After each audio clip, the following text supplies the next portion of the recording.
5장 임재로 들어가라. 하나님은 직접 만나 친밀하게 교제하길 원하신다. 나는 차라리 파티에서 술 마시고 흥청망청 떠드는 사람들이나 그런 모습을 좋아한다. 그들은 종교적 수작을 부리지 않기 때문이다. 그들은 자기들이 누구인지 스스로 잘 안다. 내가 불쾌하게 여기는 사람들은 겉다르고 속다르게 수작을 부리는 자들이다. 술집이나 나이트클럽을 지날 때마다 거의 항상 내 머릿속을 스치는 엉뚱한 생각이 있다. 주님, 여기라고 안 될 것 뭐 있습니까? 왜 바로 여기로 임하시지 않습니까? 나는 부흥을 하나님의 영광이 교회 벽을 뚫고 나와 도시의 거리거리로 흘러가는 것이라고 정의한다. 하나님이 금요일 밤 상점가에 침투하시는 것, 그것이 역사적 부흥에 걸맞는 현대의 부흥이 될 것이다. 나는 쇼핑 중에 죄를 깨닫고 오는 사람들 때문에 상가 조합회에서 부득불 사목을 채용하는 모습을 보고 싶다. 시내를 지나다 죄를 깨닫고 쓰러지는 사람들 때문에 시 차원에서 자원봉사 사역자를 요청하는 모습을 보고 싶다. 주여, 그날이 속히 오게 하소서 하고 기도한다. 하나님은 그분의 임재에 대한 애끓는 갈증을 일으켜 오셨다. 그래서 주의 날이 오면 이건 그 백성이 그분의 임재를 구한다는 전제하에 가능하다. 기존 교회들은 구원받기 원하는 영혼들의 폭발적인 요청을 소화하지 못할 것이다. 현대 교회는 기껏해야 관리기관 내지 유지기관이고 심하게 말하면 지나간 역사의 박물관에 지나지 않는다. 우리의 최대 문제는 엉뚱한 물건으로 진열장을 쟁였다는 것이다. 굶주린 자들에게 우리는 구석 선반에 놓여있던 먼지투성이에 싱거운 종교의식을 내놓는다. 제정신인 사람치고 진정 그것을 굶주린 자는 아무도 없다. 공허한 종교의식은 파란색 으깬 감자와 같은 괴상한 음식만큼이나 식욕을 돋우지 못한다. 창고를 열어 예수님을 내줄 사람만 있다면 굶주린 무리가 대거 몰려들 것이다. 우리가 예배에 제대로 된 물건을 쌓아놓지 못하는 이유는 그것이 값싸게 얻을 수 있는 것이 아니기 때문이다. 오늘날 교회는 광야 횡단 여행의 절반 지점까지 왔다. 우리는 지금 출애굽기의 이스라엘 백성들처럼 시내산 밑에 진을 쳤다. 결단을 내려야 할 지점까지 온 것은 분명하다. 여기서 우리는 들어갈 것인가 달아날 것인가. 모세가 하나님 앞에 올라가니 여호와께서 산에서 그를 불러 가라사대 너는 이같이 야곱 족속에게 이르고 이스라엘 자손에게 고하라. 나의 애굽 사람에게 어떻게 행하였음과 내가 어떻게 독수리 날개로 너희를 업어 내게로 인도하였음을 너희가 보았느니라. 세계가 다 내게 속하였나니 너희가 내 말을 잘 듣고 내 언약을 지키면 너희는 열국 중에서 내 소유가 되겠고 너희가 내게 대하여 제사장 나라가 되며 거룩한 백성이 되리라. 너는 이 말을 이스라엘 자손에게 고할지니라. 출애굽기 19장 3절부터 6절. 이것은 구약 속에 담긴 신약의 언어다. 새로운 차원의 친밀함으로 도약할 수 있는 선택권이 그들에게 주어졌다. 결단의 지점에 이른 우리는 불붙은 떨기나무로 만족하면서 초자연적 신과의 첫 만남에 흥겨워할 수 있다. 하나님이 새겨주신 계시와 지혜의 판, 그리고 그분이 행하신 모든 일로 만족할 수 있다.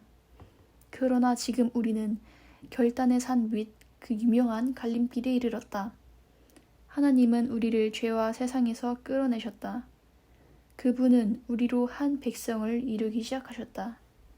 그것이 광야 여행의 취지였다. 하나님은 백성이 아닌 자들로 백성을 만들고 계셨다. 베드로는 말했다. 너희가 전에는 백성이 아니더니 이제는 하나님의 백성이요. 전에는 긍휼을 얻지 못하였더니 이제는 긍휼을 얻은 자더라. 하나님은 교육도 받지 못하고 자존감도 낮던 노예들과 비천한 종들을 취하여 그들 안에 당신 자신의 성품을 심으시고 그들 위에 당신의 이름을 두셨다. 그분은 그들을 이집트에서 끌어내 내가 너희를 한 백성을 만들겠다고 말씀하셨다. 글자 그대로 그분은 신부를 가꾸시는 중이었다. 주님은 아브라함의 후손을 시내산 밑으로 데려오셨지만 그것은 쉬운 일이 아니었다. 거대한 무리의 백성에게 음식이 필요했을 때 하나님은 그들이 자신의 얼굴을 구하기 원하셨다. 그러나 그들은 모세를 비방하며 오히려 노예의 나라인 이집트에 있을 때가 좋았다고 말했다. 그럼에도 모세는 기도했고 하나님은 메추라기와 만나를 공급하셨다. 물이 없을 때도 똑같은 일이 벌어졌다. 하나님께 구하거나 그분의 풍성한 공급을 믿기는커녕 그들은 즉각 모세를 몰아세우며 불평하고 옛날이 좋았다고 떠들었다. 하나님께는 이스라엘 백성에게 주실 좋은 것들이 있었다. 그러나 그분은 이제 이런 생각이 드실 판이었다. 저들이 이 산만이라도 무사히 지난다면 끝까지 데려갈 희망이 있으련만. 출애굽기에 서글프고 안타까운 진실은 하나님이 시내산으로 인도하신 백성과 나중에 요단강을 건너 약속의 땅에 들어가게 하신 백성이 서로 달랐다는 것이다. 산에서 사건이 벌어졌다. 하나님은 그들을 불러 그들 역사상 처음으로 나라를 만드셨다. 그분은 그들을 약속의 땅으로 부르셨다. 그곳은 축복의 장소요, 변화의 장소였지만 그들은 그곳에 갈 생각이 없었다.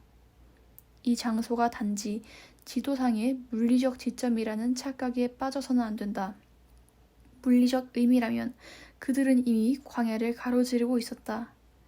약속의 땅이 그 여행의 일부이긴 했지만 그렇다고 자갈밭 부동산이 축복의 본질은 아니었다. 하나님은 그들을 그분 안에 약속의 장소로 부르셨다. 그분은 그들을 당시 지구상 어느 민족에게도 부여되지 않은 창조주와의 친밀함의 자리, 언약의 자리로 부르셨다. 그것이 은밀한 자리의 비밀이다. 우리는 제사장 나라의 개념을 유독 신약적 내지 기독교적 개념으로 생각한다.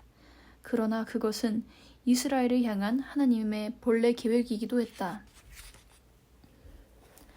여호와께서 모세에게 이르시되 너는 백성에게로 가서 오늘과 내일 그들을 성결케 하며 그들로 옷을 빨고 예비하여 제3일을 기다리게 하라. 이는 제3일에 나 여호와가 온 백성의 목전에 시내산에 강림할 것임이니 나팔을 길게 불거든 산 앞에 이를 것이니라 하라. 산 주변에 모였던 이스라엘 첫 세대는 나중에 겁쟁이 정탐꾼들의 말을 믿고 두려워 약속의 땅을 피한다. 그러나 그들이 실패한 진짜 이유는 바로 그곳 시내산 밑에서 찾을 수 있다. 하나님은 모든 이스라엘 백성이 산에 올라 자신에게 가까이 오기를 원하셨다.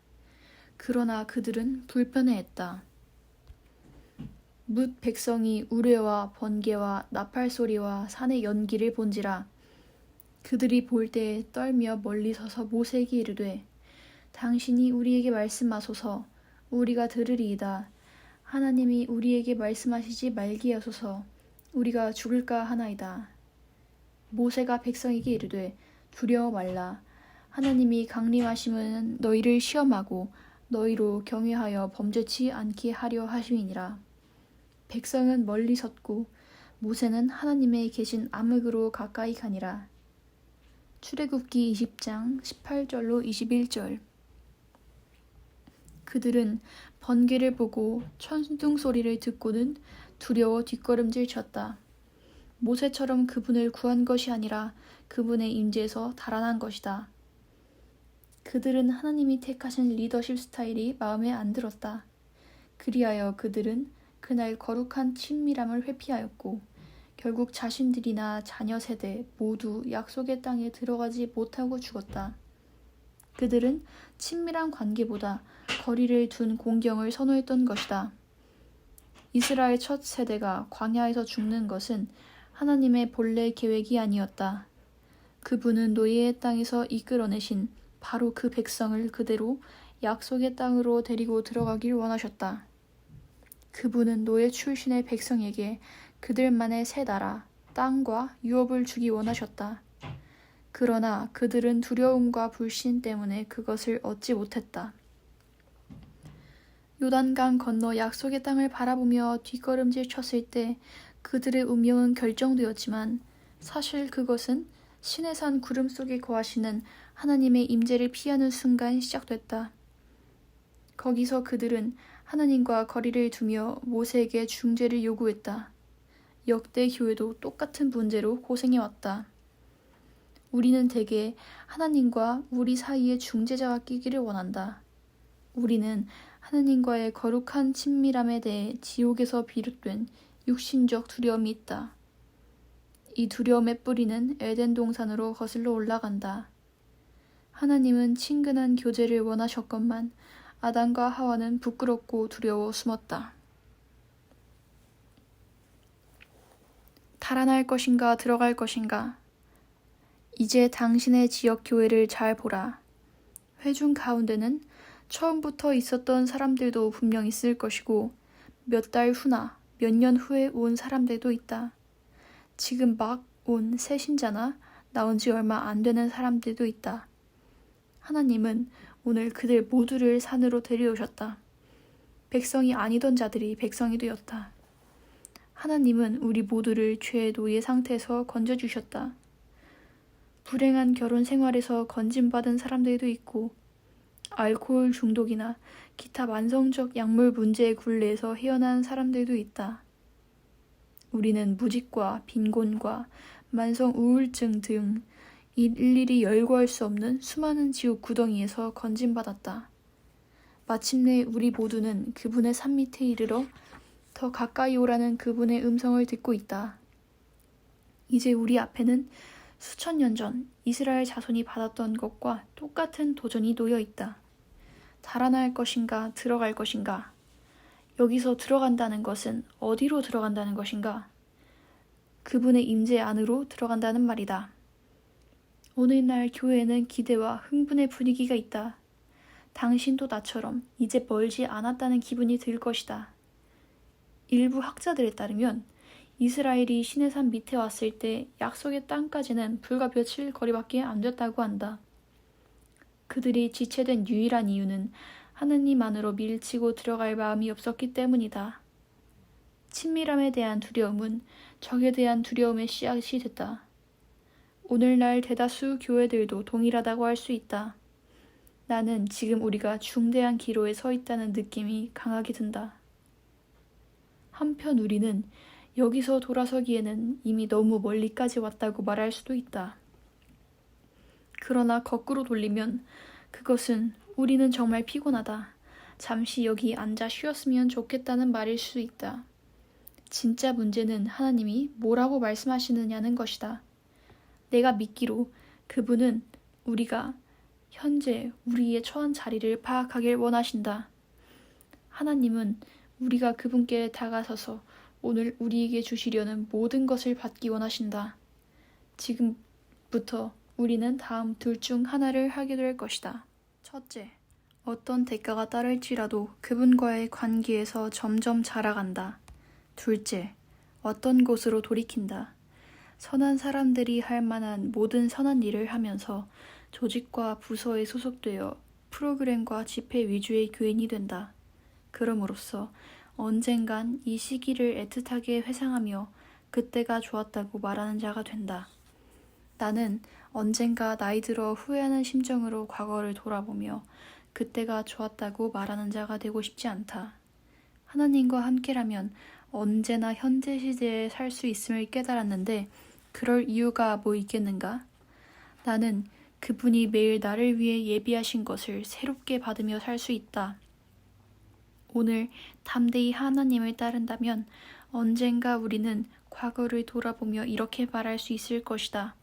그때가 기억난다. 하지만 그때는 그분 임재의 위대한 부흥이 있기 전이었다. 솔직히 우리의 미래는 이 결단의 시점에 선 우리의 관점에 달려있다. 우리의 관점이 이 정도면 잘 해왔지 라면 우리는 필경 그 선을 벗어나지 못할 것이다. 그러나 우리의 고백이 감사합니다 주님. 하지만 나머지는 어디 있습니까? 뭔가가 더 있어야 합니다. 제게 주님의 영광을 보여주소서가 된다면 우리의 미래는 완전히 달라질 것이다. 사탄의 가장 성공적 술수는 우리로 엉뚱한 결승선을 향해 뛰게 하는 것이다. 또 사탄은 우리가 중도에 멈춰서 다 왔다고 생각하게 만들려고 구산이 몸을 놀린다. 우리가 넘어지거나 길가로 비켜났다가 막판에야 결승선이 저 앞에 있음을 알게 될 때 사탄은 그 모습을 보고 쾌재를 부른다. 그것을 잘 알았던 사도 바울은 나는 뒤에 있는 일은 잊어버리고 표대를 향해 달려간다고 말했다. 우리는 시내산 사건에서 배워야 한다. 바로 거기서 이스라엘 백성은 하나님이 모세에게 주신 식양에 따라 성막을 지었다. 하나님이 모세에게 십계명이라는 위대한 율법 계시를 주신 곳도 시내산이었다. 그러나 그곳에서는 중요한 나쁜 일들도 똑같이 벌어졌다.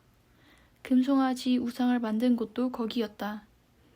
무엇보다 하나님이 시내산에서 계시하신 것은 이제부터 그 백성을 친히 직접 상대하시고 싶다는 것이었다. 그날이 오기 전까지는 모세가 하나님의 모든 말씀을 이스라엘에게 전달했다. 그러나 이제 전환기가 왔다. 그 시기를 맞아 하나님은 말씀하셨다. 좋다. 이제 잘할 때다. 지금부터 나는 거룩한 제사장 나라로서의 너희들 전체와 직접 말하고 싶다. 더는 중재자를 두고 싶지 않다.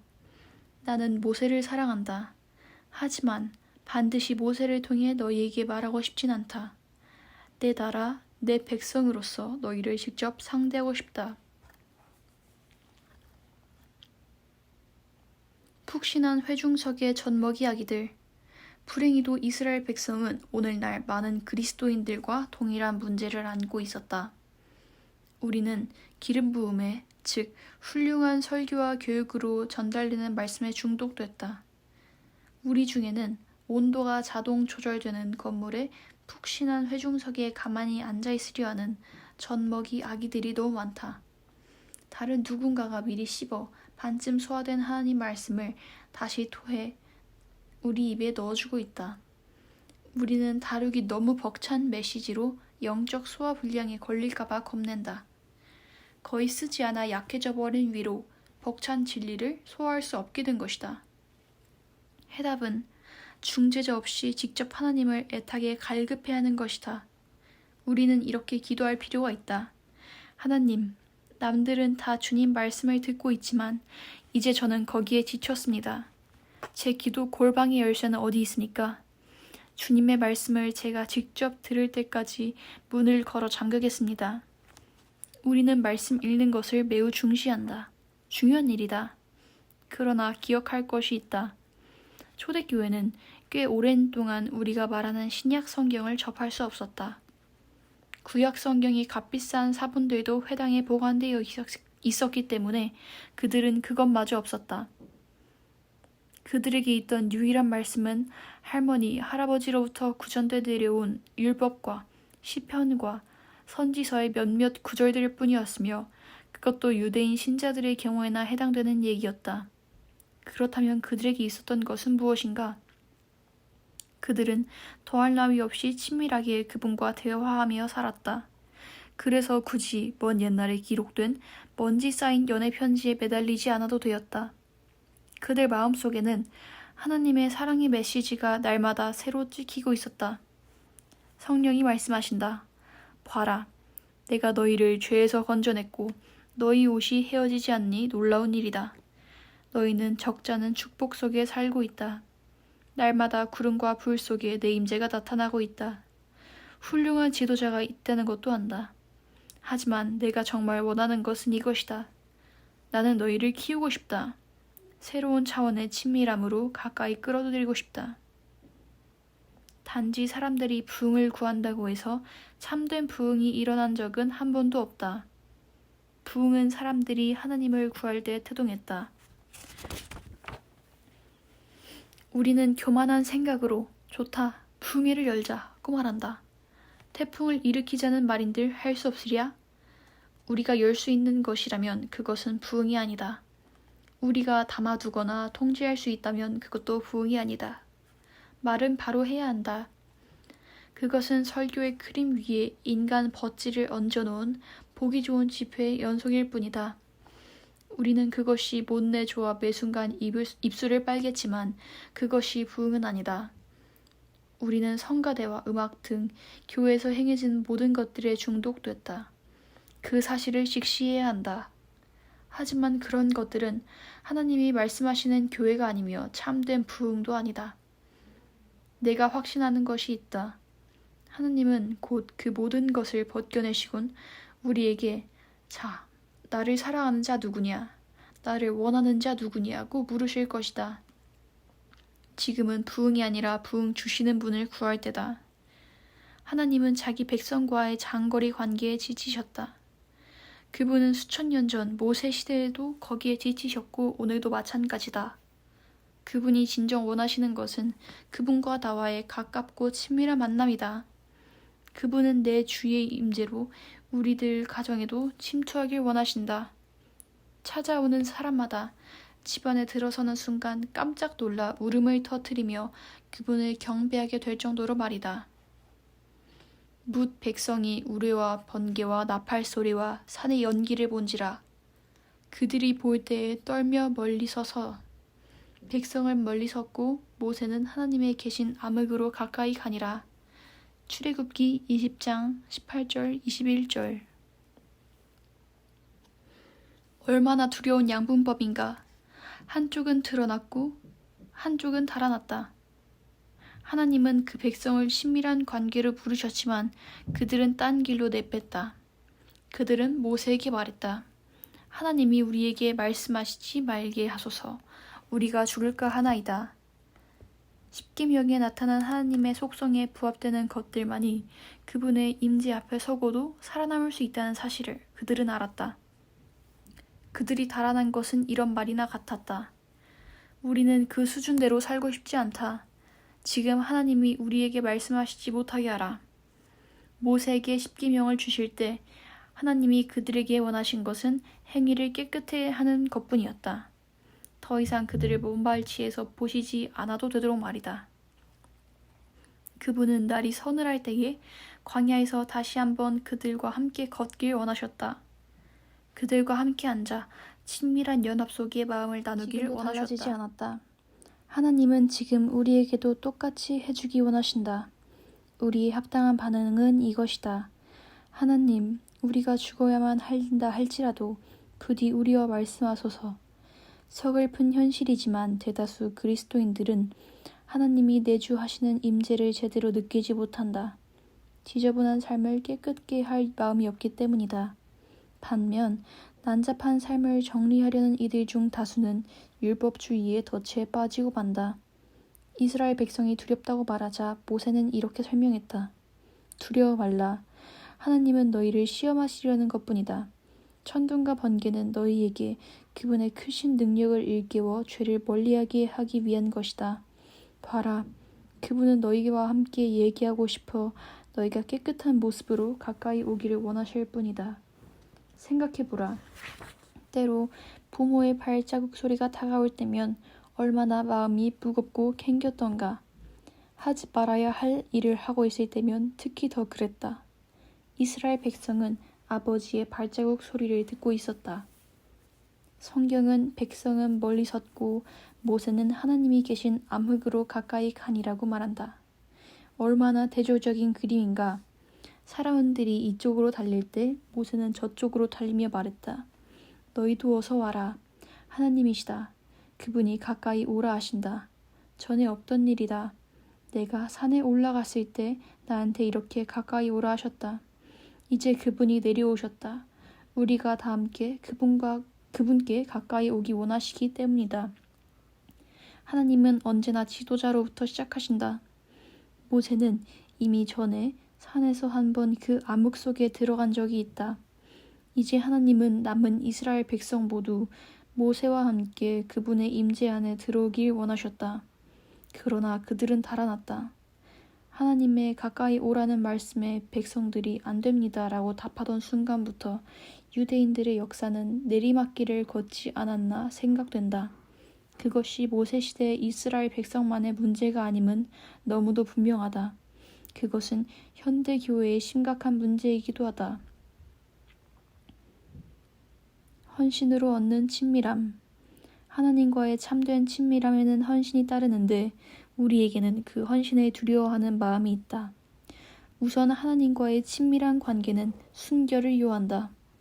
교회에서 재미있게 장난치던 시절은 끝난다. 재미있게 장난치다니 무슨 뜻인가? 여기서 재미란 짜릿한 흥분은 많고 헌신은 적은 상태로 정의된다. 그렇다면 우리가 여태까지 원해온 것은 고작 하나님과 데이트하는 사이에 지나지 않는다. 그분과 함께 차 뒷자리에 타면 그걸로 당신은 좋겠다. 그림을 그려볼 수 있다. 하나님은 헌신의 반지는 끼지 않은 채 그분께 재미만 얻으려 하는 우리 모습에 지치셨다. 영광보다 짜릿한 전율에 더 매혹된 사람들도 있다. 그들은 기름 부음에 중독됐다. 축복받는 기분을 즐기고 종교적 금광이라 할 수 있는 은사 받기를 좋아하며 초콜릿과 꽃다발과 보석에 황홀해한다. 그러나 하나님은 지금도 애인이 아니라 신부를 찾고 계신다. 그분과 백년해로 할 자를 찾고 계신다. 유감스럽게도 교회는 내 쪽의 헌신은 전혀 없이 무조건 그리고 최대한 받으려고 하나님께 나오는 사람들이 많다. 하나님은 교회를 향해 말씀하신다. 나는 그것이 싫다. 나와 결혼하려거든 똑바로 하자. 서로 서약하자. 우리는 헌신 없는 값싼 쾌감을 찾아다니지만 하나님은 친밀함을 말씀하신다. 가는 곳마다 그분의 주제는 친밀함이다. 그 친밀함에서 부흥이 나온다. 부흥이라는 아기는 신랑에 대한 신부의 헌신에서 탄생하는 것이다. 아기란 언제나 친밀함에서 태어나게 돼 있다. 지금은 가까이 갈 때다. 우리는 말보다 마차를 앞세울 때가 많다. 부흥을 원한다고 말하면서 친밀함은 안중에도 없다. 그분을 구하지 않으면서 부흥을 구한다. 이것은 생판 처음 보는 이성이 다가와 이렇게 말하는 것이나 다름없다. 나는 자식을 원해요. 당신은 어떤가요? 난 당신을 잘 몰라요. 당신이 좋은지도 잘 몰라요. 물론 결혼에 따르는 헌신 따위는 원치 않죠. 다만 내가 진짜 원하는 것은 자식이에요. 어때요? 오늘날 교회 성장에 대한 책은 셀 수 없이 많은데 때로 그 저변에 깔린 메시지는 하나님과 관계없이 교회를 성장시키는 법이다. 우리는 친밀함에 따라오는 조건들을 피해갈 지름길을 찾기 위해 사방으로 애썼다. 왜? 교회 의자에 자식들이 많이 앉아있는 것이 우리의 소원이기 때문이다. 다른 주변 교회들을 둘러보며 비교할 수 있도록 말이다. 가정이란 자녀들 자체로 구성되는 것이 아니다. 자녀란 부부 간의 사랑과 친밀한 관계의 자연스러운 부산물이다. 솔직히 오늘날 대다수 교회들은 종교판 엮이는 가정이다. 편모인 사역자들만 있다. 아버지는 어디로 갔는가? 우리가 정말 구해야 할 것은 하느님과의 생생한 관계다. 서로 사랑하는 남녀가 하나로 맺어졌을 때는 자녀가 생길지에 대해 염려할 필요가 없다. 자녀란 친밀해지는 과정의 당연한 산물이다. 지난 세기 동안 역사적인 부흥 사건이 미국 땅에서 한 번도 일어나지 않은 이유는 무엇인가? 나는 우리의 낮아진 헌신도와 함께 망가진 도덕성이 원인이라고 생각한다. 하나님과 진정 깊은 관계로 들어갈 수 있는지 여부는 사회현상, 즉 하늘 높은 줄 모르고 치솟는 이혼율과 가정 붕괴 추세가 정확히 나타낸다고 나는 믿는다. 다시 말해, 우리는 하나님께 대한 헌신을 하찮은 것으로 일축했거나 잊어버렸다. 그것은 잊혀진 기술이 되었다. 우리가 산 밑에서 하나님의 얼굴을 외면하기로 선택한 뒤 우리 삶의 모든 헌신도 힘을 잃고 허물어지기 시작했다. 온실 속에 뿌리 없는 그리스도인들. 대다수 그리스도인들은 두려움도 고난도 핍박도 없는 철저히 보호받는 환경이 있을 때만 꽃을 피우는 온실 속의 그리스도인들이다. 그들에게는 예수님의 이름을 들먹이다 뭔가 대가를 치러야 하는 상황이 일어나서는 절대로 안 된다. 그러한 온실 속의 그리스도인들이 역경과 슬픔의 비바람이 몰아치는 현실 세계로 나왔을 때의 결과를 우리는 종종 보았다. 뜨거운 햇볕과 가뭄을 견뎌야 하는 상황이 되면 그들은 자신들의 뿌리가 자라지 않았다는 사실을 비로소 깨닫는다. 그들을 시들어가며 말한다. 이렇게 되려고 밖에 나온 게 아닌데. 하나님은 나를 구원받는다는 것의 의미와 기준을 일부 제정하지 않을 수 없는 지경에 이르도록 하셨다. 완벽한 환경에서만 우리의 삶에 하나님의 임재가 입증된다면 핍박받는 그리스도인들에게는 하나님이 없다는 말이 된다. 그들에게 어떻게 그것이 가능하겠는가? 그들에게는 성경 세미나도 없다. 성가대도 없고 최신 예배 음악도 없다. 에어컨도 안내자도 아기방도 전자호출 장치도 카펫 깔린 교회 건물도 상담 사역자도 없다. 그들의 예배 환경은 열악하다. 교회로 보이다 발각되면 그들은 처참한 대가를 치러야 한다. 나는 중국 그리스도인들이 모여 예배를 드리다 발각됐다는 기사를 읽은 적이 있다. 중국 관리들은 시내 한복판에 말 여물통을 놓고는 남녀 가리지 않고 모든 교인들을 거기서 소변 보게 했다. 이어 교인들이 보는 앞에서 목사를 그 오줌 속에 빠뜨렸다. 이런 그리스도인들은 이번 달에 월급이 올랐는지, 은행 잔고 상황이 어떤지, 교회 활동이 얼마나 재미가 있는지 따위로 하나님과의 관계를 측정하지 않는다. 그들은 바울처럼 이렇게 고백한다. 아무튼 난 그 경주를 끝내고 주 예수께서 내게 주신 사명, 즉 하나님의 은혜의 복음을 증언하는 사명을 완수하기 위해서라면 내 생명이 전혀 아깝지 않습니다. 이것이 창조주와 사랑에 빠져 친밀한 교제를 나누는 자들의 고백이다. 하나님은 부르고 계신다. 하나님이 내게 이것을 처음 깨우쳐 주셨을 때 나는 사람들 앞에서 떨며 울었다. 그때도 나는 지금 말하는 것과 똑같이 그들에게 말했다. 여러분은 오늘 신의 산에 있습니다. 하나님은 친밀한 인격적 관계로 여러분을 부르고 계십니다. 담대히 그분의 부르심에 응답한다면 여태 당신이 해온 모든 일의 정의가 달라질 것입니다. 그리스도와의 동행에 있어서 진보할 것이냐 퇴보할 것이냐는 오늘 우리의 결단에 달려있다. 하나님과 친해지려면 어느 정도 마음이 깨어져야 한다. 순결이란 상한 심령에서 나오기 때문이다. 게임은 끝났다. 하나님이 우리를 부르고 계신다. 우리는 하나님이 우리의 심령을 들여다보실 것을 알며 거기서 무엇을 보게 되실지도 안다. 어쩌면 그래서 그분과 함께 구름 속에 들어갈 마음이 없는지도 모른다. 우리는 외면적 행동 이상의 것을 살펴야 한다. 내면의 동기도 살펴야 한다. 우리는 깨끗한 모습으로 와야 한다. 하나님은 일부분만 순결한 교회는 그 얼굴을 보이실 수 없기 때문이다. 그랬다가는 즉각 소멸될 것이다. 하나님은 투명한 순결의 자리에 진지한 부흥을 원하는 자들을 부르신다. 그분이 찾으시는 사람은 바로 나다. 그분은 우리가 가까이 오기를 원하신다. 그러나 가까이 다가가면 그분은 반드시 우리를 만지신다. 그 의미는 이것이다. 우리는 죽어야 한다. 모세에게 나를 보고 살 자가 없음이니라고 말씀하신 하나님이 곧 우리의 하나님이다. 그러므로 지성소로 가기 전에 제사와 죄사함의 제단을 거치는 것을 잊지 말라. 지금은 우리의 자아를 십자가에 매달고 우리의 의지를 십자가에 못 박고 우리의 계획을 버려야 할 때다. 하나님은 더 높은 헌신의 차원으로 우리를 부르고 계신다. 나 혼자 만들어낸 계획일랑 잊어버려라. 그분의 제단에 올라 자아에 대해 죽어라. 기도로 여쭈어라. 하나님, 제가 어떻게 하기를 원하십니까? 지금은 모든 것을 버리고 나 자신을 피로 적실 때다. 살아있는 것은 그분의 임재 앞에 설 수 없다. 하지만 우리가 죽는다면 그분이 우리를 살리실 것이다. 그분의 임재 안에 진정 들어가길 원한다면 우리가 할 일은 죽는 것뿐이다. 나는 날마다 죽는다는 사도 바울의 말은 곧 나는 날마다 하나님의 임재 안에 들어간다는 말이다. 달아나지 말고 들어가라. 6장 영광을 구하라. 하나님의 영광을 경외함으로 준비할 때다. 평소 어느 교회든 안으로 들어설 때 당신은 조용히 고개 숙여 경외를 표하는가?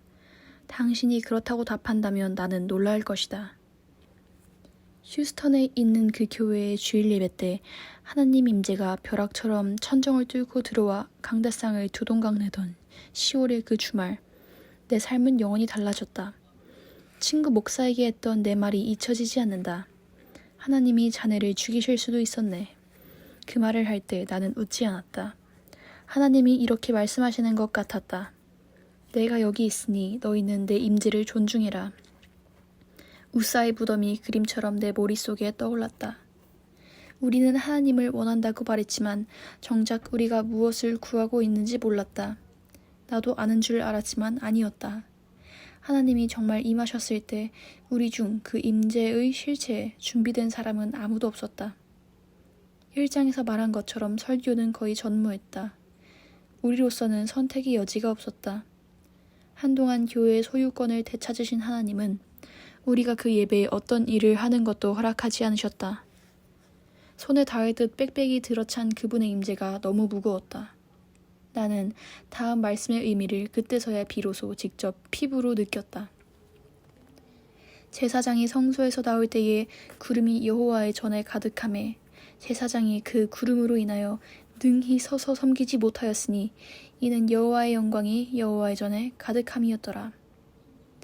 하나님이 그 교회 건물에 너무 갑작스럽고 강하게 임하셨으므로 우리는 그분의 구체적 지시가 없는 한 두려워 아무것도 할 수 없었다.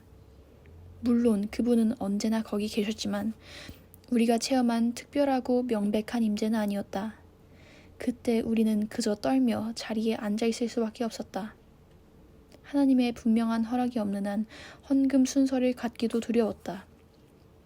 우리는 서로 연신 물었다. 헌금을 해도 괜찮을 것 같나?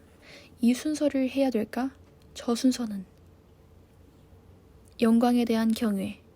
우리들 대부분이 전에 수천 번도 더한 일을 우리는 왜 그토록 주저해야 했을까? 우리는 거룩한 세계를 대하는데 아마추어였다. 내 생각에는 사실 지금도 그렇다.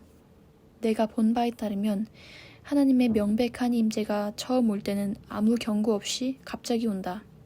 그러나 이후에 임하실 때는 초청을 받아야만, 즉 우리의 갈급함이 표출되어야만 오신다. 이 말의 골자는 당신은 정말 그분이 오시기를 원하는가? 이다. 하나님은 좇는 사람이 되는 대가를 기꺼이 치를 용의가 있는가? 그렇다면 당신은 하나님의 거룩하심을 올바로 경외하고 취급하고 관리하는 법을 배워야 한다. A.W. 토저는 교회가 거룩함을 상실하는 것을 깊이 우려했다. 그는 교회들의 예배에 성스러운 의식이 없어지는 것을 보고 통탄했다. 그가 보기에 그런 경외가 없는 것은 사람들이 자기 교회 안에 하나님의 임재가 있다고 생각하지 않는다는 것이다. 아니, 정말 임재가 없을지도 모른다. 토저는 신령한 삶에 대한 갈망과 동경이 세상의 세속주의에 밀려나고 있음을 보았다. 그런 환경에서는 부흥이 나올 수 없다. 그 결과 교회가 그분께로, 그분의 물건들이 아니라 그분과의 관계로 돌아오지 않는다면 하나님은 정말 눈길을 다른 데로 돌리실 수도 있음을 느꼈다. 구약의 대제사장이 동료 제사장들에게 이렇게 말했던 까닭을 이제야 알 것 같다. 하나님의 영광이 거하는 곳에 들어갈 참이니 내 발목에 끈을 매주시오. 내 딴에는 준비에 최선을 다했지만 하나님은 두려운 분이오. 나는 하나님을 겁내지 않는다. 그분을 사랑한다. 하지만 고백컨대 하나님의 거룩한 세계와 영광에 대한 지금의 이 경외감은 전에 없던 것이다. 기름 부음에 대해 다루는 것이 전에는 쉬웠으나 지금은 그것이 성스러운 일임을 안다. 이제 나는 사역 전에 조심스레 2가지를 기도한다. 우선 감사의 기도를 드린다. 주님, 저희에게 와주시니 감사합니다. 이어지는 기도의 뒷부분은 이렇다. 주님, 계속 머무소서. 열왕기하 4장에는 선지자 엘리야에게 방을 제공하는 자식 없는 여인 이야기가 나온다. 여인은 보답으로 아들을 받았다. 사탄이 어린 아들을 죽게 하자 하나님이 선지자를 보내 아이를 다시 살려주신 것이다. 하나님이 태어나게 하신 것을 사탄이 빼앗을 순 없다. 단, 하나님은 믿음으로 기적의 가능성을 준비하는 자들에게만 새 생명을 허락하신다. 내가 이미 오신 주님께 깊이 감사드리며 다시 오시도록 우리의 준비된 모습을 아르는 이유가 거기에 있다. 주님, 수요일, 목요일, 금요일에 저희가 여기서 주님을 예배하겠습니다. 저희의 목적은 오직 주님의 이름을 찬양하고 주님의 아름다운 얼굴을 구하는 것입니다. 나는 하나님이 다시 한번 우리를 찾아주실 것을 믿는다. 하나님이 찾아오시면 새롭고 귀한 것들이 생겨난다는 사실을 나는 말씀을 통해 안다. 사탄이 그것을 죽이려 한다면 하나님은 천지를 움직여서라도 자신이 낳으신 것에 다시 생명을 불어넣으신다. 우리는 하나님의 거룩한 것들을 더 조심스럽고 민감하게 대하는 법을 배워야 한다. 좋은 것은 순식간에 최선의 것에 가장 큰 적이 될 수 있다. 그것을 잊어서는 안 된다. 하나님의 최선을 원한다면 우리가 생각하는 좋고 무난한 것을 희생해야 한다. 우리가 최선의 것, 즉 하나님이 기뻐하시는 것을 찾을 수만 있다면 임재 약속은 현실이 된다. 나는 하나님이 하고 계신 일을 조금이나마 본 것 같다. 그분은 지금 본래 자리로 이사 중이시다. 역대하 13장에 보면 다윗은 이스라엘 왕이 되어 블레셋을 친 후 언약궤를 예루살렘으로 가져오기로 결정한다. 명백한 하나님 인재의 증표가 임시 거처를 떠나 그분의 영광이 속한 곳으로 돌아온다는 점에서 그것은 하나님의 이사였다. 하나님은 당신의 진짜 거처로 이사해 들어오길 원하신다. 성경에서 예루살렘은 교회의 모형과 그림자로 그려지곤 한다. 사도 바울은 위에 있는 예루살렘이 우리 모두의 어머니라고 했는데 그것은 교회를 비유한 말이다. 이것은 영적 도성 내지 하나님의 거처인 교회이다. 하나님은 온 세계가 볼 수 있도록 교회 안에 당신의 영광을 나타내기 원하신다. 하나님의 영광 또는 묵직한 임재가 인간의 죄와 무관심 때문에 제자리에서 밀려난 때가 있었다. 늙은 제사장 엘리의 손자가 바로 인간의 극악한 책략으로 인한 하나님 부재의 영원한 증표였다. 이 신생아의 산모는 죽어갈 때 옆에 있던 여자들에게 아들의 이름을 이가봇이라고 짓도록 했다. 이는 영광이 떠났다는 뜻이다. 그녀의 진통은 하나님의 궤를 전쟁터에서 블레셋 사람들에게 빼앗기고 남편 비느하스가 죽었다는 소식을 들은 직후에 시작됐다. 엘리의 두 아들 홈리와 비느하스는 여호와 앞에서 제사장 직무를 수행하는 중에도 하나님께 죄를 범했던 인물들이다. 오늘날 수많은 사역도 이와 똑같지 않은가? 그들에게도 똑같은 운명이 기다리고 있다. 그들의 유산은 이가봇, 즉 영광이 떠났다는 이름으로 기억될 것이다. 언약궤를 잃고 20여 년이 지나도록 사울 왕은 언약궤를 예루살렘으로 가져오는 일에 관심이 없었다. 그러나 다윗은 달랐다. 그는 하나님의 임재가 예루살렘 본처에 회복되는 것을 보고 싶은 열망에 불탔다. 그는 하나님 영광의 그늘 아래 살기 원했다. 오늘날 교회는 교회 놀이를 너무 오래 해왔다. 이제 누군가 일어나 사울 시대는 끝났다고 말할 때다. 사울은 육체를 따라 난 왕이었고 다윗은 성령을 좇아 난 왕이었다. 사울은 남들보다 키가 어깨 위나 더해서 왕으로 뽑혔다. 외모와 조건으로 따지자면 적임자처럼 보였다. 그가 왕으로 지명된 것은 어디까지나 백성들이 하나님을 2인자로 몰아냈기 때문이다. 사울은 하나님이 주신 통치의 사명을 금세 망각한 채 매사에 하나님보다 사람에게 영합하려 했다. 하나님의 청지기 일에는 정치꾼이 들어설 자리가 없다. 하나님의 자녀로서 우리가 만족시켜야 할 대상은 하나뿐이다. 바로 자신의 기쁨을 위해 우리를 창조하신 하나님이다. 반면 다윗은 하나님이 택하신 왕이요 그분과의 친밀한 관계 속에 평생 훈련된 자였다. 하나님이 사울의 손에서 나라를 떼어 다윗의 손에 주셨을 때 다윗의 행동으로 보인 뜻은 사실상 이것이다. 우리는 더 이상 육신적 방법으로 하나님을 추구하지 않는다. 우리들이 일어나 하나님을 쫓는 자가 되겠다는 결의를 선포할 때 교회는 결코 지금 같지 않을 것이다. 외형은 더 이상 중요하지 않다. 북미 지역 어디를 가나 교회 첨탑을 볼 수 있다. 그리고 잘 다듬어진 앞들 잔디밭에는 그럴듯한 표지판이 세워져 있다. 그러나 그것이 어떠하든 그곳들에서 하나님은 별로 대접받지 못한다. 왜일까? 그들에게는 하나님의 임재보다 자신들의 프로그램, 위세, 사람들 앞에서의 체면이 더 중요하기 때문이다. 그러나 하나님은 은혜와 자비의 비를 내리기 시작하시는 중이다. 그 비가 내릴 때마다 갈급한 사람들은 조금씩 변화되고 있다. 그들은 건물의 위용이나 전문적인 프로그램 제작 따위에 더 이상 관심이 없다. 그들은 하나님을 구하고 있다. 그들은 하나님 임재의 기회가 교회로 다시 돌아오길 원한다. 많은 그리스도인들이 오늘 나와 같은 자리에 있을지 모른다. 나는 궤 없는 교회 예배에 너무 많이 참석했다. 무력한 성가대 찬송을 너무 많이 들었다. 나 자신의 사역에도 이골이 난다. 기름 부음은 혹이 있었을지 몰라도 모두가 갈망하는 하나님 임재로 이끌지는 못한 설교를 난 너무 많이 했다. 내 딴에는 아는 대로 최선을 다했겠지만 기껏해야 그분의 희미한 냄새를 쥐어짜는 것이 고작이었다. 측량할 수 없이 더 좋고 강한 것을 그저 변죽만 울렸던 것이다. 기름 부음 아래 내가 할 수 있었던 것은 휘장의 엉뚱한 쪽에 연기나 피우는 정도였다. 진정 우리가 갈구하는 것은 휘장 안으로 기어들어가 그분의 영광을 보는 것이었는데도 말이다. 나는 기름 부음을 인해 감사드린다. 하지만 지금은 우리를 위해 하나님이 예비하신 것이 그 이상임을 안다. 바로 그분 자신이다. 나는 수십 년간 사역에 쩔쩔매며 애써왔다.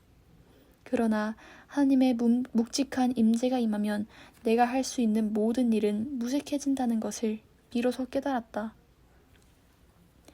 하나님이 명백한 임재로 현장에 임하시면 모든 사람, 죄인과 성도, 부자와 가난한 자, 똑똑한 자와 우매한 자, 청년과 노인 할 것 없이 그야말로 모든 사람이 엎드러져 그분의 영광을 두려워한다. 우리는 기름 부음을 구하는 자리에서 그분의 명백한 임재, 즉 영광을 구하는 자리로 옮겨가야 한다. 기름 부음은 육신의 힘을 더해 주어 설교나 노래를 좋게 한다. 그러나 영광은 육신의 길을 꺾는다. 영광을 구하라. 다윗은 아버지의 목장에서 하나님과 친밀하게 교제하던 일을 기억했다. 초라한 목동 시절, 사자나 곰 그리고 블레셋 최강의 정사를 상대할 때 경험했던 주님과의 초자연적 만남을 떠올렸다. 세월이 흘러 유다와 이스라엘의 왕위에 오른 다윗이 꿈을 이루기 위해 취한 첫 번째 행동은 이것이다. 다윗이 이스라엘에 온 회중에게 이르되 만일 너희가 선히 여기고 또 우리의 하나님 여호와께로 말미암았으면 우리가 이스라엘 온 땅에 남아있는 우리 형제와 또 저희와 함께 들어있는 성읍에 거하는 제사장과 레위 사람에게 보내어 저희를 우리에게로 모이게 하고 우리가 우리 하나님의 궤를 옮겨오자. 사울 때에는 우리가 궤 앞에서 묻지 아니하였느라 하매 많은 사울들과 인간적인 노력은 그간의 것으로 족하다. 모든 것을 제쳐두고 우리에게 좋은 건물과 성막은 있을지 몰라도 우리에게 필요한 것은 그분이다. 꼭 고백할 정도로 하나님 임재에 갈급한 이들이 있어 감사드린다. 이스라엘은 하나님의 부속물은 다 갖추었으되 그분이 없을 때가 너무 많았다. 예수님 당시에 유대인들도 성전이 있었고 모든 의식과 제사를 완벽히 거행했으며 동작 하나하나까지 율법을 준수했다. 레위 제사장들은 직무를 연중무휴로 수행했다. 그러나 언약궤는 없었다. 나는 가끔 성소의 휘장이 찢어진 것은 실패한 종교의 빈자리를 폭로하려는 의미도 있지 않았을까 하는 생각을 한다. 휘장이 찢어지자 지성소가 비어있음이 밝혀지지 않았는가. 모든 활동은 휘장 밖에서 이루어졌다. 휘장 안은 텅 빈 정적뿐이었다. 때론 우리는 뭔가가 빠져있음을 인정하고 궤를 찾아 나서야 한다. 바리새인들은 자신에게 뭔가가 조금이라도 빠져있음을 절대 인정하지 못했다. 이에 다윗이 온 이스라엘을 불러 모으고 기럇 여아림에서부터 하나님의 궤를 메우고자 할세. 다윗이 온 이스라엘을 거느리고 올라가서 여호와 하나님의 궤를 메우려 하니 이는 여호와께서 두 그룹 사이에 계심으로 그 이름으로 일컫는 궤라. 다윗 시대에 하나님의 영광을 원하는 사람은 언약궤 앞으로 가야 했다. 궤는 아직 기럇 여아림 아비나답의 집에 있었다. 5만 명 이상의 사람들이 죽은 후 두려워진 베세메스의 이스라엘 사람들이 그곳으로 옮겨두었었다. 그들이 죽은 이유는 하나님이 임재하시는 거룩한 궤를 여느 상자인 양 들여다보았기 때문이다. 그들은 무엄하게 하나님 임재의 궤를 열어 안을 들여다보았다. 아담한 장난감 상자에 지나지 않는 말이다.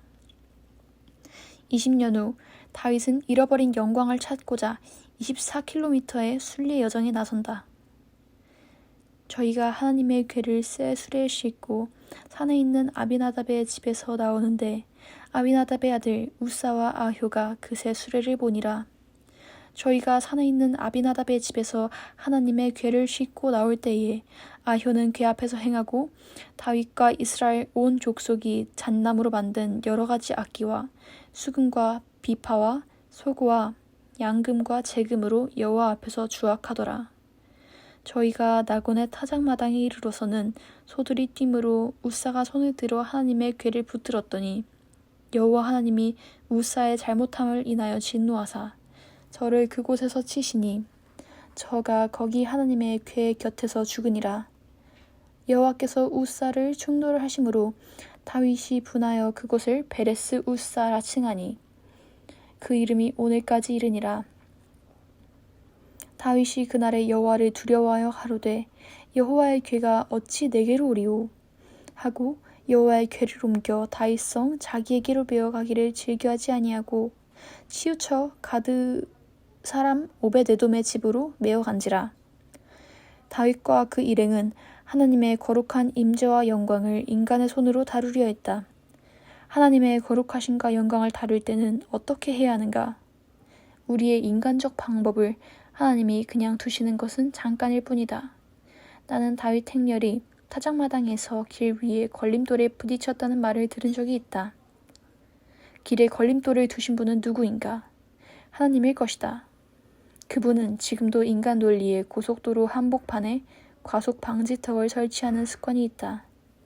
그것 때문에 우리는 어쩔 수 없이 속도를 줄이고 이것이 옳은 일인가?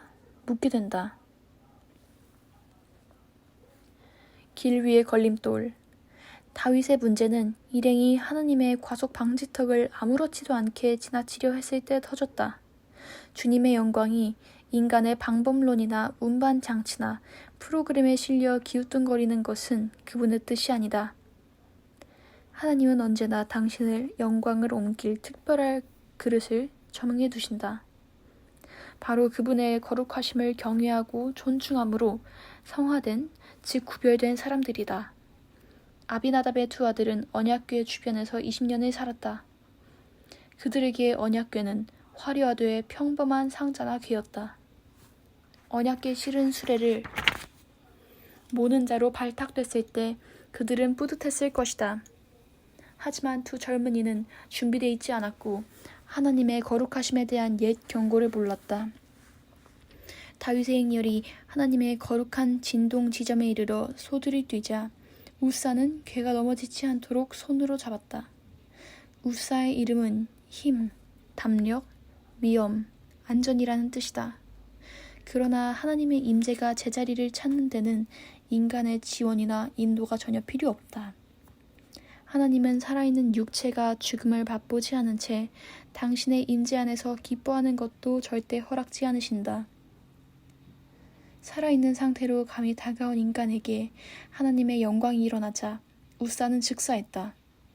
죽은 자들만이 하나님의 영광을 볼 수 있다. 회개로 죽은 육체만이 그분의 영광을 만질 수 있다. 우리 중에는 사도행전에 나오는 예루살렘 교회와 비슷하게 돌아가는 교회를 본 사람이 아무도 없을 것이다. 현대 교회는 아나니아와 삽비라가 하나님을 속이다 죽임당한 사건을 재검토해야 한다. 그때와 동일한 성령님이 오늘 교회에 임하시기 시작했고 거룩함에 대한 그분의 기준은 달라지지 않았기 때문이다. 그 신생교회에 임했던 하나님의 영광은 사람들에게 두려움을 주었지만 한편으로는 기적을 행하시는 능력을 나타내 많은 사람들이 교회로 나왔다. 왜 그랬을까? 하나님께 드려진 지도자들이 그분의 능력과 권위로 충만했기 때문이다. 하나님의 명백한 임재를 받는 청지기가 된다는 것이 얼마나 심각한 일인지 깨달았을 때 다윗은 질문이 생겼다. 하나님 임재의 영광이 조금이나마 우리에게 임했을 때 우리도 그와 똑같은 질문을 던지기 시작했다. 우리가 정말 이 거룩한 임재를 받는 자가 되어야 할까? 나는 주님, 왜 저입니까? 라고 거듭 되풀이 묻던 일이 기억에 생생하다. 초장의 시인이요 하나님의 전사인 다윗은 전에 보지 못했던 하나님 속성의 또 다른 일면을 불현듯 깨달았다. 분명 이스라엘의 그 누구도 하나님의 그런 측면을 보지 못했었다. 슬픈 사실이지만 오늘의 교회도 마찬가지다. 다윗은 예루살렘으로 가려던 것을 취소하고 곁길로 빠졌다. 새삼 두려워진 그분의 임재를 가드 전 블레셋 요새 근처 오벳 에돔이라는 사람의 집에 남겨두기로 했다.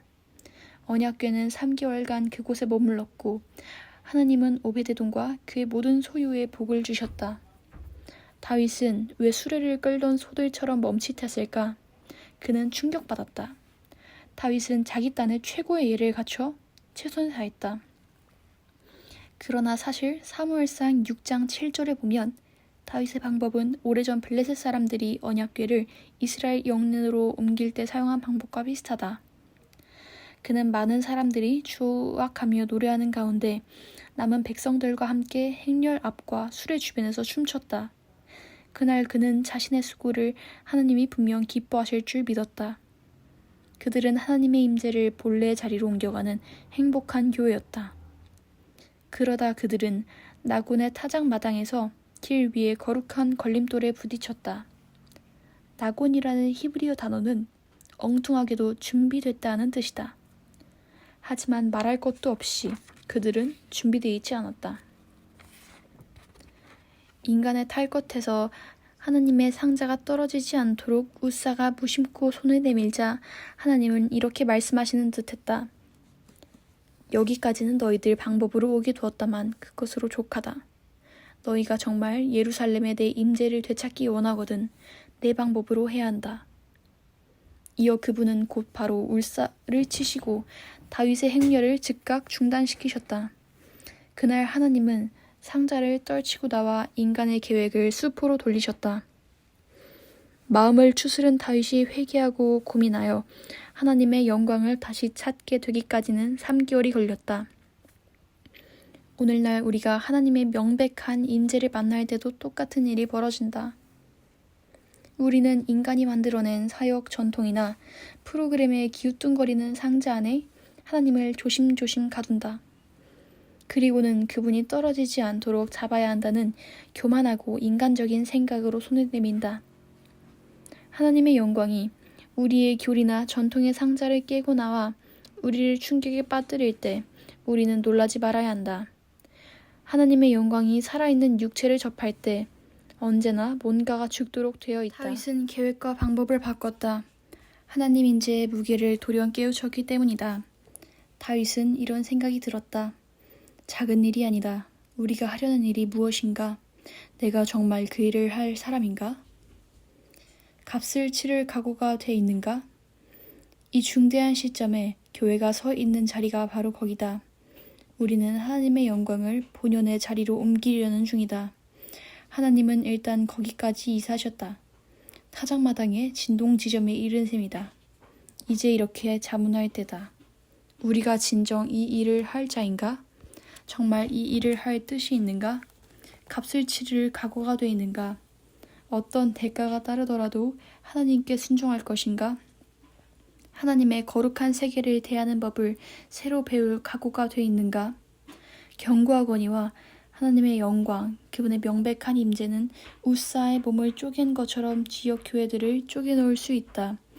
많은 경건한 목사는 사랑과 지혜로 회중에게 다가가 이렇게 말해야 한다. 여러분이 하나님의 얼굴을 진지하게 구할 마음이 없다면 다른 곳을 찾으셔도 좋습니다. 하나님의 임재를 바라고 그분의 영광의 무게를 기대하는 것이 불편하게 느껴진다면 그분이 오실 때 뒤따르는 낯설고 특이한 징후가 여러분에게 불편하게 느껴진다면 갈급함이 덜한 다른 곳을 찾아가도록 하십시오. 교회를 우리 방법대로 해온 것은 지금까지로 족합니다. 여전히 교회를 사울의 방법대로 해나가고 싶다면 하나님을 구태의연한 상자 안에 가두거나 인간이 만들어낸 프로그램에 묶어두는 것에 만족한다면 여러분은 차라리 다른 곳으로 가야 할 것입니다. 분명히 경고합니다. 길 위에 걸림돌을 만난 이 시점부터 우리는 더 이상 지금까지의 방식대로 하지 않을 것입니다. 준비의 타작마당에서 거룩한 걸림돌에 부딪히고 나서야 우리는 더는 이렇게 하면 안 된다.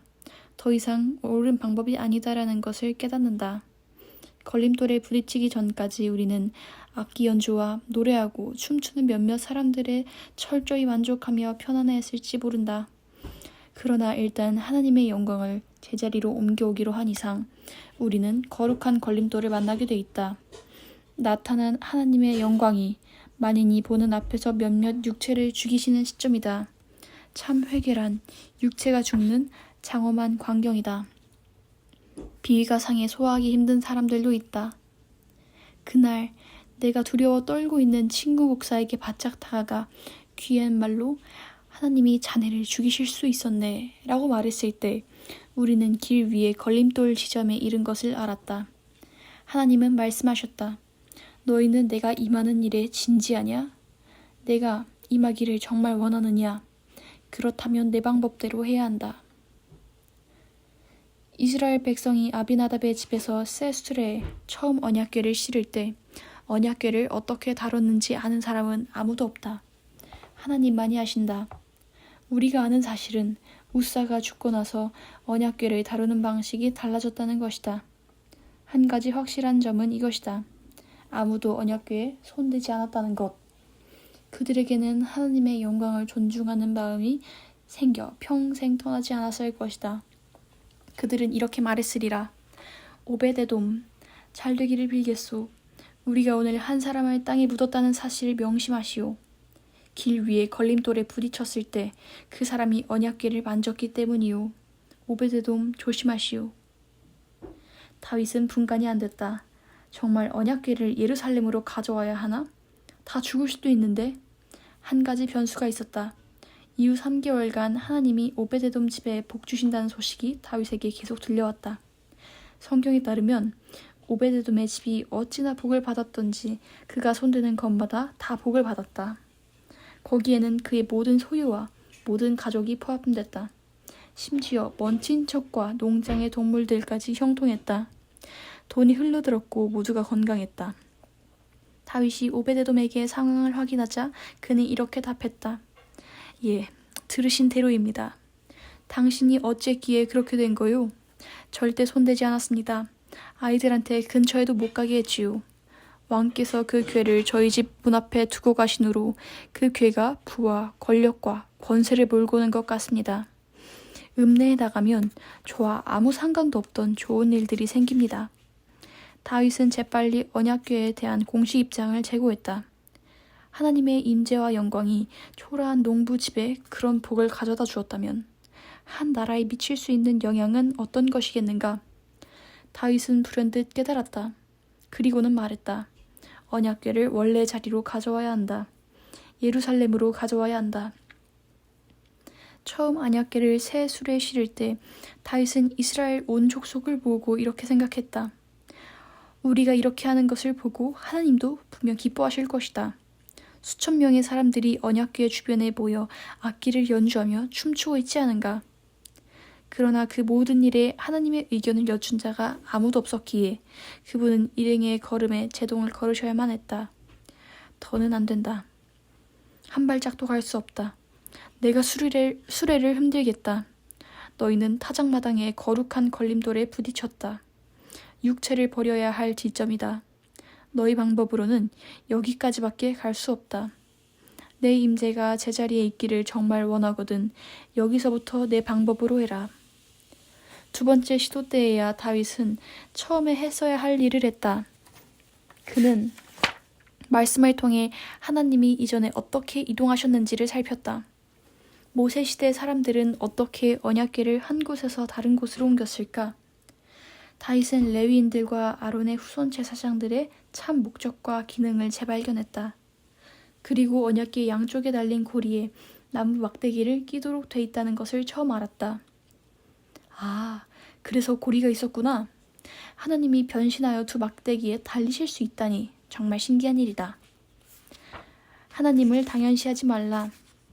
오늘날 많은 갈급한 교회 지도자들이 이전에 하나님이 어떻게 이사하셨는지 자세히 연구하고 있다. 왜일까? 우리는 지금 타작마당의 거룩한 걸림돌 지점에 와 있기 때문이다. 우리가 어렴풋이 느끼는 바처럼 하나님의 거룩하심과 충만한 영광이 진정 우리 가운데 거하기 원한다면 우리는 거룩한 세계와 하나님의 영광을 바로 대하는 법을 배워야 한다. 여기가 육체가 비켜서야 할 자리임을 우리는 안다. 그렇다면 하나님의 방법은 무엇일까? 우리의 굶주림은 한술 밥으로 채우기에는 너무 크다. 우리는 단순한 방문 이상의 것을 원한다. 우리는 하나님의 방문이 거주가 되기를 원한다. 우리는 이가봇, 영광이 떠남이 아니라 그분의 가봇, 영광을 원한다. 우리는 지금 여기에 그분의 임재가 있길 원한다. 우리도 다윗 왕과 같은 상황에 처해 있다. 이 시점에서 우리의 가장 큰 위험은 거룩한 것을 평범한 것으로 여기게 되는 것이다. 언약궤는 오랜 세월 아비나답의 집에 있었지만 하나님의 임재는 제한된 방식으로만 그곳에 있었다. 어떤 학자들은 우사가 어려서부터 언약궤의 곁에서 자랐다고 본다. 어쩌면 그는 정말 별 생각 없이 그 위에 앉아 발을 흔들며 놀았을지도 모른다. 그것이 사실이라면 그것은 하나님이 그곳에 제한된 방식으로 계셨기 때문이다. 그러나 하나님의 영광을 본래의 자리로 옮기기 시작하면 문제가 달라진다. 거룩한 규리로 돌아가는 발걸음 하나하나마다 그분의 인죄와 능력의 느낌 또는 징후가 회복되기 시작한다. 언약궤가 흔들린 것도 갑옷, 즉 영광에 남은 무게가 회복된 결과일 수도 있다. 우리는 지금까지 당연시하던 일들을 더는 뻔뻔스레 지속할 수 없다. 조심하지 않으면 우리도 거룩한 것을 아무렇지도 않게 생각하게 되어 우사 같은 생각에 빠질 수 있다. 만져도 돼. 봐, 난 이것과 함께 자랐다고. 아무 탈 없어. 그러다 하나님의 영광의 바구잡이로 손대게 된다. 하나님의 거룩한 임재를 절대 당연시하지 말라. 울거나 떨거나 이상한 동작을 보이거나 예언하는 사람이 없다고 해서 하나님이 역사하시지 않는다고 가정하지도 말라. 권태와 안일의 하품이 나오려 할 때 조심하라. 역사상 중요한 교단들과 교회들의 많은 위대한 성도들은 하나님이 언제나 눈에 보이는 것으로 스스로를 나타내실 필요가 없음을 알았다. 그들은 우리 모두에게 엄숙히 경고할 것이다. 감각주의를 찾아 여기 들어오지 마십시오. 하나님을 찾아 들어오십시오. 그러면 그분을 만날 것입니다. 우리는 그분의 끊임없는 임재를 새롭게 느끼며 살 필요가 있다. 나는 그분의 임재가 내게 있어서 평범해지지 않도록 조심한다. 언제든 아무렇지도 않게 그분의 거룩하심을 만질 수 있다고 여기게 되면 큰일 나기 때문이다. 나는 어떤 대가를 치르더라도 그분을 원한다. 거룩한 것이 내게 평범해지게 할 순 없다. 하나님의 임재와 거주를 바라고 그를 위해 헌신하기로 했다면 이렇게 기도하자. 주 하나님, 저는 주님을 만나고자 이 자리에 있습니다. 주님 임재의 거룩한 세계를 대하는 법을 배우고 있습니다. 주 예수님, 저를 불쌍히 여겨주소서. 하나님이 교회의 능력을 나타내실 때 처음 하는 일 중 하나는 그 위대한 능력을 귀히 여기는 마음을 회복시키시는 것이다. 전기기술자뿐만 아니라 그 누구든 상식 있는 사람이라면 배선 작업을 하기 전에 항상 먼저 전력을 끈다. 왜? 전에 전력을 만져본 적이 있기 때문이다. 그 경험에서 그들이 얻은 것은 무엇인가? 전기의 위력과 그것이 무방비 상태의 신체에 미치는 영향일 것이다. 이후 그들은 그것을 조심하게 됐다. 마찬가지다. 자비의 하나님은 그분의 능력을 이 땅에 보내실 때 우선 그분의 영광과 거룩한 것들에 대한 두려움, 존중의 마음을 우리에게 회복시키신다. 우리는 회개하지 않은 육체에 미치는 하나님 영광의 위력을 새삼 깊이 깨닫고 조심할 필요가 있다. 그렇다고 우리가 그 영광에 가까이 가지 말거나 그것을 활용하지 말거나 그 안에 거하지 말아야 한다는 말이 아니다. 전기 기술자가 불꽃이 팍팍 튀기는 220V 전선으로 능히 작업할 수 있는 것처럼 다윗과 이스라엘 백성은 언약궤 안에 나타난 하나님의 영광을 높이고 다루고 관리하는 법을 배웠다. 사실 그들은 나중에 전쟁터에 언약궤를 가지고 가기도 했다. 지금 하나님은 우리를 부르신다. 그분의 임재를 살아있는 언약궤 또는 지존하신 하나님의 성막으로 삼아 날마다 전쟁터에 가지고 가라고 하신다. 하나님은 우리가 그분과 함께 친밀한 연합 속에 거하기를 원하신다. 그러려면 먼저 우리 육체가 죽어야 한다. 그렇게 되면 하나님의 임재가 우리의 사무실과 공장과 감옥과 쇼핑센터에서 역사하실 것이다.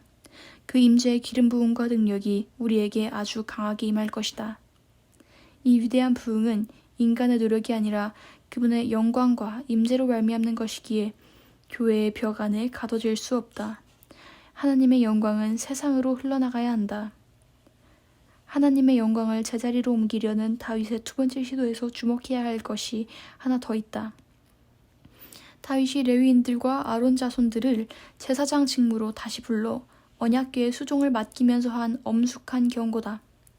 이것은 오늘날 하나님 나라의 모든 대제사장에게도 그대로 적용된다. 저희에게 이르되 너희는 레위 사람의 족장이니 너희와 너희 형제는 몸을 성결케 하고 내가 예비한 곳으로 이스라엘 하나님 여호와의 궤를 메어 올리라. 전에는 너희가 매지 아니하였으므로 우리 하나님 여호와께서 우리를 충돌하셨나니 이는 우리가 규례대로 저에게 구하지 아니하였음이니라. 여기 성결케 하다고 번역된 히브리어 단어 카다시는 구별하다, 거룩하게 하다는 뜻이다. 다시 말해 우리는 그분처럼 거룩하게 됐다. 다윗이 이들에게 성결의 중요성을 얼마나 강조하는지 잘 보라. 그의 말은 이런 뜻이다.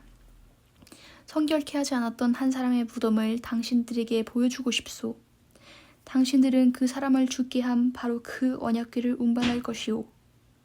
그러니 지금 당장 결례의 의식을 따르는 것이 좋소. 자신을 성결케 하시오. 고리에 막대기를 처음 끼우던 사람은 분명 자신이 죽은 목숨인 줄 알았을 것이다. 사형수 입장을 거친 자만이 하나님의 거룩하심을 대할 수 있다. 움켜쥘 가치가 있는 것. 세상 곳곳에서 일어나고 있는 하나님의 이사는 종종 밤마다 회개하며 자신을 정결케 하는 사람들의 모습으로 나타난다. 우리는 성령을 방해하거나 소멸하지 말고 회개와 깨어짐의 과정이 철저히 이루어지도록 하나님께 자신을 드려야 한다. 그럴 때 우리는 갑옷, 즉 하나님의 묵직한 임재가 우리 위에 임해도 두려움 없이 그것을 품을 수 있다. 우리 육체가 어린 양의 피에 덮여 죽음으로써 예수님의 정결함 가운데 행하게 되기 때문이다. 젊었을 때 나는 옛 오순절 운동 가담자들이 하던 일을 놀리곤 했다. 우리 숙모 하나는 자신의 삶 속에 하나님의 임재를 구할 때면 코카콜라도 마다했다. 코카콜라를 유난히 좋아한 숙모였지만 이렇게 기도했다. 하나님, 주님께서 제게 오신다면 다시는 마시지 않겠습니다. 하나님은 그 말을 그대로 받아주셨다. 나는 어렸을 때 그 말에 웃으면서 숙모 앞에 코카콜라를 흔들어 보이며 놀리곤 했다. 여기 있어요. 코카콜라 드릴까요? 그러면 숙모는 가만히 웃으며 아니, 난 코카콜라를 원치 않아 라고 말했다. 어린 나는 숙모의 웃음을 볼 때마다 숙모는 내가 모르는 것을 알고 있다는 느낌을 지울 수 없었다. 휴스턴에 하나님의 명백한 임재가 나타난 그 첫날 이후로 나는 말할 수 있게 됐다. 숙모, 이제야 알겠습니다. 이제야 합니다. 하나님을 놓아가면서까지 움켜쥘 가치가 있는 것은 아무것도 없다.